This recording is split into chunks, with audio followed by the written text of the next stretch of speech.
गोरी और काली बहू का ससुराल में पहला बच्चा। अंजना अपने दोनों बेटों धीरज और पवन की शादी एक साथ कर देती है।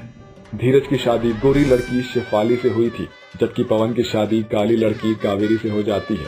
अंजना एक साथ दोनों का गृह प्रवेश करती है तो शेफाली कहती है, ओहो, ये काली सी मेरी देवरानी है क्या?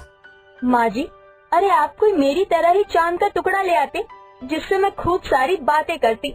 अब ये काली देवरानी से कैसे बात बनेगी मेरी? अब क्या कर कोल्ड हूँ। मैंने तो तेरी जैसी बहुत लड़कियां ढूंढी, लेकिन कोई मिली ही नहीं। फिर इसके सर्वगुण संपन्न संस्कार देखकर मैंने अपने बेटे की शादी इसी से कर दी। भला हो माँ जी आपका। मेरे कालेपन में ऐसा भी क्या है जो शेफाली दीदी मुझे अपनी देवरानी नहीं मान सकती? ये तो कोई बात नहीं हुई। लो, काली बहू ने कदम रखे नहीं कि उसकी जुबान चलनी शुरू हो गई। लगता है अब ऐसे ही करेगी। माँ, कावेरी के कहने का ये मतलब नहीं था। आप बात को कहाँ से कहाँ ले जा रही हो? एक काम करते हैं, हम सब अंदर चलते हैं, ठीक है? देखा माँ जी आपने, देवर जी तो अभी से ही देवरानी के पल्लू में बंध गए हैं, उनका साथ दे रहे हैं। देख रही हूँ सब, मुझे और कोई बहस नहीं करनी। चलो सब अपने कमरे में जाकर आराम करो। ऐसा कहकर अंजना और सभी अपने अपने कमरे में चले जाते हैं। अगली सुबह दोनों नई नवेली दुल्हन तैयार होकर सास के पैर छूती है तो अंजना कहती है, अरे अरे ओ काली बहू, तू तो मुझसे दूर रह। पता चले तेरे छूते ही मैं भी काली हो जाऊं। और थोड़ा तो मेकअप वगैरह कर लिया कर। वैसे भी भूतनी जैसी शक्ल की है, मैं तो डर जाती हूँ, तो बाकी लोगों का क्या होगा? बिल्कुल सही बोला माँ जी आपने, पर मैं ये सोच रही थी अगर ये मेकअप कर भी लेगी तो क्या पता ये ऐसी ही रहे। इतनी काली है कि लगाया हुआ पाउडर भी ना दिखे। शेफाली दीदी, आप भी ऐसी बातें कर रही हैं। पता नहीं मैंने ऐसा कौन सा पाप कर दिया जो आप मेरे साथ ऐसा बर्ताव कर रहे हैं। हमारे सीने में भी दिल ही होता है, पत्थर नहीं। और माँ जी, मुझे तो यकीन ही नहीं हो रहा, पवन जी आपके ही बेटे हैं ना? वो तो मेरे बारे में ऐसा नहीं सोचते। इतने अच्छे हैं तो आपके मन में मुझे लेकर इतनी कड़वाहट क्यों है? वो बेचारा तो इसलिए तुझे अपना रहा है क्योंकि मुझसे प्यार करता है। मैंने ही उसकी तुझसे शादी कराकर उसकी किस्मत फोड़ दी, इसलिए वो अपनी माँ की बात मान रहा है, तुझे अपना रहा है। लेकिन अब जब तू मेरे सामने रहती है तो कड़वाहट तो आएगी ही। मेरी अच्छी बहू तो मेरे लिए शेफाली ही है। मुझे अच्छा नहीं लगता माँ जी, मैं भी आपका प्यार चाहती हूँ और शायद एक दिन वो जरूर आएगा कि आप मुझे काला बोलना छोड़ देंगी और दिल से अपनाएंगी। ख्वाबों में देवरानी जी, ख्वाबों में। अच्छा, अगर मैं आपको छू नहीं सकती तो मेरा बनाया हुआ खाना भी आप नहीं खाएंगे, शायद ये ठीक है। तो शेफाली दीदी, आप ही सबका खाना बना देना। मुझे खाना बनाने की क्या जरूरत? क्या माँ जी, मैं अकेले घर का काम नहीं करूँगी। मैं कोई नौकरानी नहीं हूँ, इतना गोरा रंग लेकर घर का काम थोड़ी करूँगी। अरे चुप करो तुम दोनों, जाओ जाकर खाना बनाओ, साथ में खा लेंगे हम। ये सुनते ही दोनों बहू जाकर रसोई में अपनी पहली रसोई का खाना बनाती है, जिसे सब लोग खाते हैं, फिर उन्हें शगुन देते हैं। वक्त गुजरता है, अंजना अपनी गोरी बहू और काली बहू में हमेशा फर्क करती है। काली बहू से हमेशा ज्यादा काम कराती है, उसे जली कटी सुनाती है। देखते ही देखते दोनों एक साथ गर्भवती हो जाती है, जिसमें अंजना शेफाली बहू का ज्यादा ख्याल रखती है और काली बहू से काम ही करवाती रहती है। ऐसे ही एक दिन पवन अपनी पत्नी के लिए मेवा लेकर आता है और अपनी माँ को देता है। माँ, ये मैं कुछ मेवे लेकर आया हूँ, आप एक काम कीजिए, शेफाली और कावेरी को एक एक टाइम जरूर खिलाइए। ठीक है, मैं खिला दूंगी। ये कहकर पवन चला जाता है। फिर अंजना मेवे ज्यादा से ज्यादा गोरी बहू को खिला देती है और काली बहू को कहती है, ले बहू, रोज तुझे 4-5 काजू बादाम खाने हैं, ठीक है? जी माँ जी। माँ जी, अब तो 5वां महीना चल रहा है। मैं डॉक्टर के पास चेकअप के लिए 2 महीने से नहीं गई। आप लेकर चलिए ना, इसलिए पिछली आप दीदी को ही लेकर गई थी। अभी क्यों जाना है डॉक्टर के पास? क्या जरूरी है? तू ठीक है, हष्ट पुष्ट है। वैसे भी घर का काम करेगी तो बच्चा और तू सेहतमंद रहेगी। उसको तकलीफ होती है, इसीलिए हॉस्पिटल ले जाती हूँ। तुझे क्या जरूरत है, जाकर कपड़े धो। ये सुनकर कावेरी बड़ी मुश्किल से कपड़े धोने के लिए सहारा लेकर बैठती है और कहती है, माँ जी बिल्कुल भी नहीं सुधरी। पता नहीं वो मुझे इस तरह ट्रीट क्यों करती है। मेरे कालेपन की सजा मेरे बच्चे को क्यों दे रही है? वो जैसे तैसे कपड़े धो लेती है तो उसे पेट में कुछ दर्द सा महसूस होता है, लेकिन वो किसी से कुछ नहीं कहती। फिर अंजना बड़े प्यार के साथ मेवे वाले लड्डू बनाकर शेफाली को खिलाती है और कहती है, ये लड्डू खा ले और रोज तुझे 2 खाने हैं। इससे बच्चा स्वस्थ होगा और गोरा होगा। खास मैंने तेरे लिए बनाया है। शुक्रिया माँ जी, आप मेरा कितना ख्याल रखती हैं। मेरे पाँव में थोड़ा दर्द हो रहा है और मैं झुक नहीं सकती। क्या आप मेरे पैर दबा देंगी? हाँ ठीक है बहू। ये कहकर अंजना अपनी गोरी बहू के पैर दबाती है और ये होता हुआ कावेरी देखकर बहुत रोती है। दोनों का अब 9वां महीना चल रहा था। कावेरी को काम करने में चलने में बहुत तकलीफ होती थी। वहीं दूसरी ओर अंजना अपनी गोरी बहू से कोई भी काम नहीं करवाती थी। वो हमेशा सिर्फ सोती रहती थी और खाती थी। शेफाली सोकर उठती है तो दर्द से चिल्लाने लगती है। तभी सास आकर कहती है, अरे शेफाली बहू, लगता है डिलीवरी होने वाली है। बहुत दर्द हो रहा है। माँ जी मुझे बहुत दर्द हो रहा है, जल्दी से हॉस्पिटल चलिए। दीदी आप फिक्र मत कीजिए, मैं एम्बुलेंस को कॉल करती हूँ। तभी घर के सभी सदस्य शेफाली और कावेरी को लेकर एम्बुलेंस से हॉस्पिटल जाते हैं, जहां कुछ देर बाद शेफाली को प्रीमेच्योर बच्चा होता है। ये सुनकर सास कहती है, क्या डॉक्टर साहब, आप ये क्या कह रहे हैं? मैंने तो अपनी बहू का बहुत ख्याल रखा है। मैं चेकअप करवाने भी लाती थी और उसे मैंने ताकत की चीजें खिलाई है। फिर ये सब कैसे? सिर्फ खाने पीने से ही कुछ नहीं होता। क्या इन्होंने कोई एक्सरसाइज वगैरह की थी? अगर नहीं की थी तो उसी वजह से बच्चे पर यह असर हुआ है। अब ये बच्चा 2 महीने तक शीशे में ही रहेगा। माँ जी आप फिक्र मत कीजिए, मैं दीदी के बच्चे का इतना ख्याल रखूंगी कि वो ठीक हो जाएगा। नर्स क्विकली इन्हें वार्ड में शिफ्ट करो। डॉक्टर के कहते ही कावेरी को ओटी में ले जाते हैं, जहां वो प्यारे से बेटे को जन्म देती है। उसे गोद में लेकर अंजना के आंखों में आंसू आ जाते हैं। बहू, मैंने तेरे साथ कितना गलत किया। तुझे कितनी बार तो काला बोला, तेरा ख्याल भी नहीं रखा।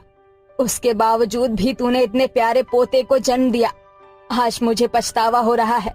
शेफाली बहू का इतना ख्याल रखा कि मैंने उसे कुछ काम करने नहीं दिया, जिससे उसकी ताकत नहीं बनी और उसका बच्चा कमजोर हुआ। मुझे माफ कर दे बहू, मुझे माफ कर दे। माँ जी, जो हो गया सो हो गया, मैंने सब भुला दिया। अब तो मैं बस जेठानी जी के बच्चे का ख्याल रखूंगी, ताकि उसे ज्यादा दिन ऑब्जर्वेशन में ना रहना पड़े। इस तरह सब कुछ ठीक हो जाता है। कावेरी अगले दिन घर पहुंच जाती है, जहां सास उसका ख्याल रखती है। फिर अंजना हॉस्पिटल जाकर शेफाली और उसके बच्चे का ख्याल रखती है। शेफाली को फ्रूट्स खिलाती है। 15 दिन बाद शेफाली भी घर आ जाती है, जहां वो कावेरी से माफी मांगती है। फिर अंजना कावेरी और शेफाली के बच्चों का ख्याल रखती है और अपने दोनों पोता पोती को गोद में लेकर खेलती है। अरे देखो देखो, मेरी दोनों बहू का ससुराल में पहला बच्चा हुआ है। मैं अपने पोता पोती का बहुत ख्याल रखूंगी और जश्न मनाऊंगी। माँ देखो, दोनों बच्चे कितना खुश हैं और कावेरी ने स्वीटू की मालिश करके उसे कितना तंदुरुस्त बना रखा है। हाँ बेटा। कुछ दिनों में अंजना अपने पोता पोती का अच्छे से जश्न मनाती है और सभी लोग खुशी खुशी रहने लगते हैं। अरे भैया, मुझे कॉलेज के लिए लेट हो रहा है, जरा मुझे अपनी बाइक से कॉलेज छोड़ दो। ठीक है, मैं तुम्हें कॉलेज छोड़ देता हूँ। चलो जल्दी से बाहर आ जाओ। कायरा अपने भाई अनुराग के साथ जा रही थी। तभी उसकी भाभी ममता जाती है और कहती है, ओहो कायरा, मैंने तुम्हारे लिए कैब बुक कर दी है। तुम अपनी कैब में चली जाना, मुझे बाजार जाना है। मैं तुम्हारे भैया के साथ बाइक पर जा रही हूँ। लेकिन भाभी, अरे लेकिन कुछ नहीं, मुझे बहुत सारा सामान लेकर आना है और समय से बाजार जाना होगा। कायरा अपनी भाभी को कुछ नहीं कह पाती। तभी उसकी भाभी आती है और जो उसे देखकर ये कहती है, तुम अभी तो यहीं पर हो, तुम्हें कॉलेज नहीं जाना है? भाभी मैं लेट हो गई हूँ, लेकिन जा रही हूँ। ये तो ठीक है, लेकिन जरा देखो तो सही, ये इन संतरी कपड़ों में बिल्कुल संतरा लग रही है। तुम्हारे पास ऐसे कपड़ों के अलावा और कोई कपड़े नहीं है क्या? सुमन की बात सुनकर वहाँ आरती आ जाती है और आरती रेशमा के साथ मिलकर हंसने लगती है। एक तो तुम्हारा रंग काला है, ऊपर से तुम ऐसे रंग के कपड़े पहन लेती हो जिसमें तुम अलग ही चमकती हो। कायरा को उसकी चारों भाभियों के ताने बिल्कुल अच्छे नहीं लगते थे, लेकिन फिर भी वो अपने भैया के लिए ये सब बर्दाश्त कर रही होती है। कोई बात नहीं, जितना कहना है कह लो। मैं इस घर को छोड़कर कहीं नहीं जाऊंगी। मेरे भैया के अलावा इस दुनिया में कोई नहीं और मेरे चारों भैया मुझसे बहुत प्यार करते हैं। कायरा ऐसा मन में सोचकर वहाँ से चली जाती है। जब वो कॉलेज पहुँचती है तो वहाँ भी उसके दोस्त उसका मजाक उड़ाने लगते हैं। जरा देखो, आज तो संतरा खुद ब खुद हमारे सामने चलता हुआ आ रहा है। किन्हीं संतरे का रंग देखो तो सही, कितना फीका और काला सा है। कितनी बुरी लग रही है बेचारी। देखो, मैं तो यहाँ से जा रहा हूँ। तुम ही इस काली कलूटी से बात करो। इसके साथ रहने से तो कोई लड़कियाँ हमारे साथ रहना पसंद नहीं करती। राघव वहां से चला जाता है, जिसके बाद शिवांगी भी मुंह फेर कर जा रही होती है कि तभी कायरा उसे रोक लेती है। अरे अरे, कहाँ जा रही हो शिवांगी? देखो, मैंने आज एक न्यू ड्रेस ली है, कैसी लग रही है? कलर तो बिल्कुल संतरे की तरह लग रहा है, लेकिन कोई बात नहीं, वैसे ही मैंने पहनी होती तो बहुत ज्यादा प्यारी लगती है, लेकिन अब तुम्हें तो पता ही है कि तुम्हारा रंग कितना काला है, जिसकी वजह से कोई भी कपड़ा तुम्हारे ऊपर खिलता ही नहीं। शिवांगी ऐसा कहकर वहां से चली जाती है। उसकी बात का बेचारी कायरा को बहुत बुरा लगता है, लेकिन वो उसे कुछ कह नहीं पाती और मायूस होकर वापस क्लासरूम में जाकर बैठ जाती है। जैसे ही कॉलेज खत्म हो जाता है, वो वापस अपने घर आ जाती है। कितना बुरा दिन था आज। आज के बाद मैं सूट को कभी नहीं पहनूंगी। तुम यहाँ पर हो? अरे यहाँ क्या कर रही हो? तुम्हें पता है ना, कॉलेज से आने के बाद तुम्हें घर के बहुत सारे काम करने होते हैं। लेकिन भाभी, मुझे आज पढ़ाई करनी है, कल मेरा एग्जाम है। अरे एक रात में पढ़कर तुम कोई झंडे नहीं उखाड़ लोगी, और वैसे भी क्या फायदा है तुम्हारे पढ़ने लिखने का? कोई भी लड़का तुमसे शादी तो करने से रहा। ज्यादा नखरे दिखाने की जरूरत नहीं है। चलो जल्दी से नीचे आ जाओ और सारे काम कर लो, तुम्हारे भाइयों के आने से पहले। और हाँ सुनो, बर्तनों को अच्छे से साफ किया करो, तुम्हें बर्तन भी ढंग से नहीं मांजने आते हैं। पता नहीं शादी हो गई तो आगे जाकर क्या करोगी। ऐसा कहने के बाद वो चारों नीचे आ जाती हैं। कुछ ही देर में बेचारी कायरा को ना चाहते हुए भी घर के सारे काम करने पड़ते हैं, जिसकी वजह से वो अपनी पढ़ाई भी नहीं कर पाती। अगले दिन भी बेचारी कायरा अपने कॉलेज जाने से पहले घर के सारे काम कर लेती है। जल्दी से कॉलेज चली जाती हूँ, नहीं तो मैं आज भी कॉलेज के लिए लेट हो जाऊंगी। कायरा जैसे ही घर से निकलने वाली होती है, वैसे ही उसकी भाभी उसे रोक लेती हैं। अरे अरे अरे, इतनी जल्दी जल्दी में कहाँ जा रही हो? घर के तुमने सारे काम कर दिए? हाँ जी भाभी, मैंने सभी के लिए नाश्ता भी बना दिया है, घर की साफ सफाई भी कर दी है, दोपहर का खाना भी बना दिया और सारे बर्तन भी धो दिए हैं। चलो ठीक है, जाओ, चली जाओ। सुमन उसे जाने के लिए कह देती है। उसके जाने के बाद जब उन चारों के पति उठते हैं तो वो अपने पतियों से कहती है, देखो तुम्हारी बहन इस घर में एक भी काम को हाथ नहीं लगाती, सारे काम हमें ही करने पड़ते हैं। अगर ऐसा ही रहा तो अगले घर जाकर तुम्हारी बहन किसी के घर में खुश नहीं रह पाएगी, ऊपर से उसके ससुराल वाले उससे दुखी और हो जाएंगे। एक तो काली है, पता नहीं रिश्ता भी होगा कि नहीं। अरे मैं तो कहती हूँ कि अभी से रिश्ता ढूंढना शुरू कर दो, नहीं तो घर बैठे बैठे इसकी उम्र ना निकल जाए शादी की। हाँ हाँ सही कहा, और फिर पढ़ी लिखी लड़की जितने जल्दी हाथ पीले करके अपने ससुराल चली जाए तो उतना अच्छा है। तुमने बिल्कुल ठीक कहा है, मैं जल्दी से लड़का ढूंढता हूँ।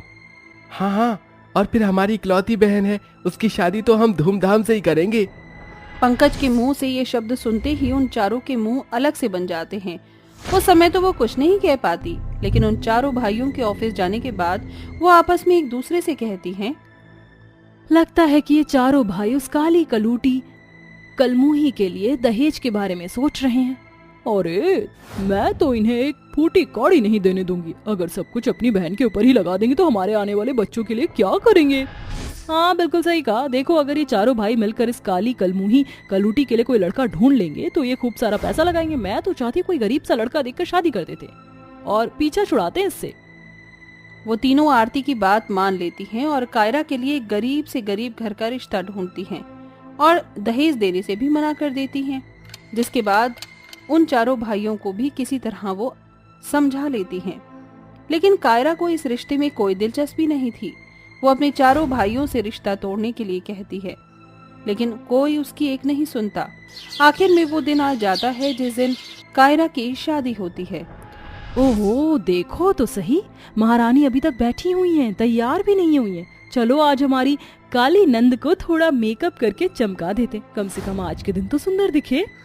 कायरा की चारों गोरी भाभी उसका मेकअप करके उसकी शादी प्रीतम से करवा देती हैं, जिसके बाद कायरा शादी करके प्रीतम के साथ उसके घर चली जाती है।